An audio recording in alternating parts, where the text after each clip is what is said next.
శ్రీకాకుళం జిల్లాలో దొంగతనాలు చేస్తున్న ఇద్దరిని అరెస్ట్ చేసినట్లు ఎస్పీ మహేశ్వర్ రెడ్డి తెలిపారు. వెస్ట్ బెంగాల్లో ఉంటున్న దున్న కృష్ణ, అతనికి సహకరించిన శ్రీకాకుళానికి చెందిన సయ్యద్ రఫీని అరెస్ట్ చేశామన్నారు. మొత్తం 18 కేసుల్లో సుమారు 33 లక్షలు విలువ చేసే 237 గ్రాముల బంగారు ఆభరణాలు, 1391 గ్రాముల వెండి వస్తువులు, 1,50,000 నగదు రికవరీ చేశామన్నారు. ఇప్పటికే తెలంగాణ, ఏపీలో దున్న కృష్ణపై 218 కేసులు నమోదయ్యాయని తెలిపారు.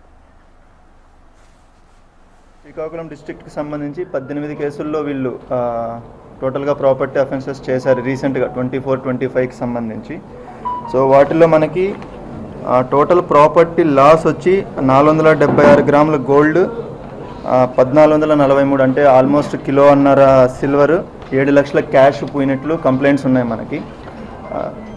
బట్ ఇందులో మనం ప్రాపర్గా వెరిఫై చేస్తే మనకి తెలిసింది ఏంటంటే, కంప్లైంట్స్ ఎవరైతే ఇచ్చారో వాళ్ళు ఒక కేసులో 85 గ్రామ్స్ పోయిందని కంప్లైంట్ ఇచ్చారు. బట్ యాక్చువల్గా అందులో ఏమీ పోలేదు. సో ప్రాపర్టీ అన్నదే పోలేదు. ఇంకొక కేసులో ఆల్మోస్ట్ 4 తులాలు అంటే 48 గ్రాములు 50 గ్రాములు గోల్డ్ పోయిందని ఇచ్చారు. అందులో యాక్చువల్గా పోయిండేది మాత్రం మనకి ఓన్లీ ఒక 15 గ్రామ్స్ వరకు పోయింది.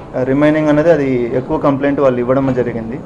సో దానికి సంబంధించి ఆ కంప్లైనెంట్స్ ఎవరైతే ఉన్నారో వాళ్ళపైన మనం లీగల్ యాక్షన్ తీసుకుంటాము.